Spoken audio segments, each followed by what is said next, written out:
Also, if you are someone who suffers from tinnitus, this here, your ear, to minimize that sound, to minimize the effects of the tinnitus.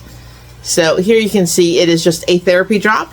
You just can put that inside your ear. It is just a little drop that looks like this, right? Nice and clear.